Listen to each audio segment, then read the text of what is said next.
So recently, I heard from one of my friends is that they had watched the live-action Death Note movie that came out a few years back, and from what I was assuming is that I'd seen the anime before watching the movie, just like how I assumed that any sane person would put their cereal first and not the milk. But no, I assumed wrong. They ended up watching the movie first, and I'm not talking about the Japanese live-action one, but the utter horrendous garbage Netflix one. The same movie that made me want to write my own name in the Death Note 1,000 times. You could use this movie as a torture device since it's that bad. For this video, I am primarily focusing on the live action adaptation of Death Note, even though there's stuff like A Ghost in the Shell or Dragon Ball or any other horrible adaptation. Notice how I didn't say The Last Airbender, because people would burn me alive if I said it was an anime, even though it's animation, but that's beside the point. So when I first saw the trailer for it, I could just tell it was gonna be bad. Like, when you take a look at it, you know it's trash. They made the trailer so edgy and this whole thing that the Death Note really wasn't, and I just want to get this part of the way and that it's for you. He was the only good thing about this movie and there's nothing else. Like, William Dafoe did an amazing job, but it wasn't enough to carry this movie. Like, if you were to take something like Karate Kid that came out in 2010, which by the way should not be called the Karate Kid, it should be called the Kung Fu Kid, since they learned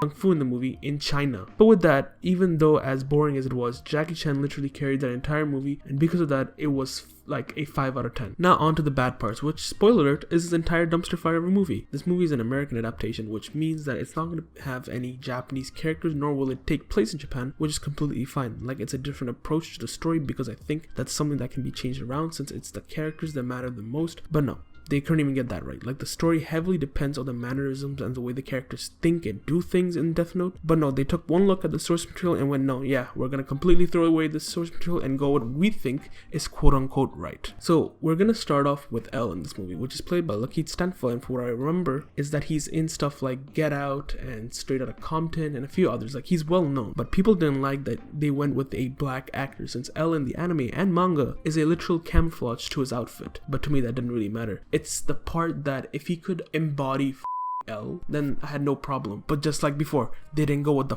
source material. They made L the opposite of what he is. L never panics with anything. The dude's a rock when he's dealing with shit. He might be surprised, but that doesn't make him panic. Like, okay, for instance, when Wataru dies in both the anime or manga and in the movie, in the anime you see him be worried for Wataru, but the second he realizes something's going wrong, his mind went straight to about finding Rem. But in the movie, this dude was doing all kinds of dumb shit, like chasing after Light in the streets and all that. Like, there's so many things that went wrong with that. And the fact that he made himself publicly known as L, like, he showed himself to the cameras. The whole point of L is that no one knows or has seen who L is. Like, him having that mask on his face with the hood is equivalent to a lampshade on your head and standing in the corner of the living room to L. Like, that's why, if you remember, that L wanted someone else to become L if he had died, so that the public wouldn't realize that L had died. But just with everything, they really messed up on the essence of what L really is. And I swear to God, I don't understand why they had to give a reason to why this likes eating sweets. Like, they gave it a health issue. You don't need a reason for that. Just say the dude loves eating sweets more than showing emotions. And lastly, like I said earlier about him showing emotions, is that it's not that L from the anime or manga doesn't have emotions. He does, but it doesn't express it in the way that L did in the movie, because that's just how his character is. Next up is Misa, or in the movie they call her Mia, which by the way is fine. Not necessary to go with the actual name, but okay, with her character, they've completely if you think they got Light or L wrong, no.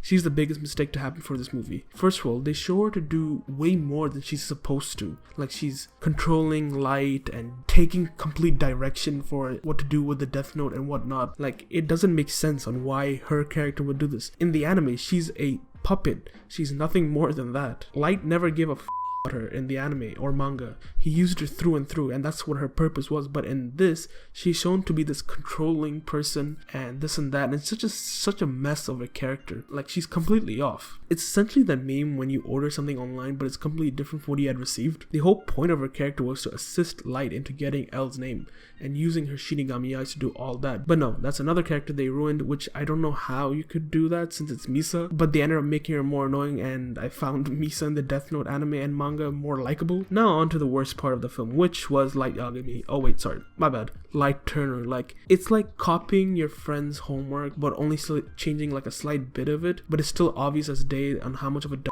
can be when copying homework. This dude was a waste of a sperm of a character. Just his introduction to Ryuk was so stupid. Like, how are you gonna react like that?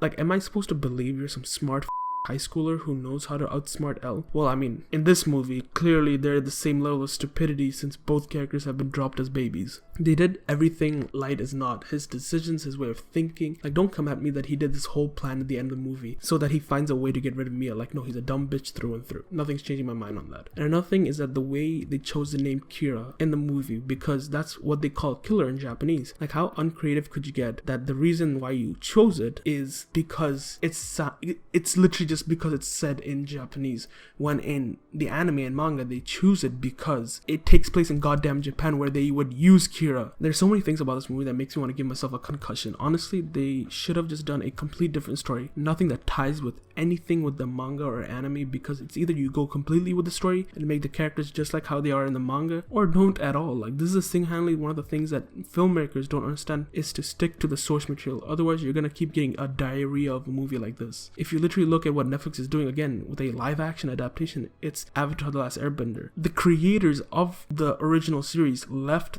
the project because of creative differences. That's when you know it's gonna be bad. Like, honestly, I've completely given up hope for any good live-action adaptations. Alright guys, that's all for today. Please leave a like and subscribe, and thanks for watching. See you later. Peace. Hey, mama said if I keep living like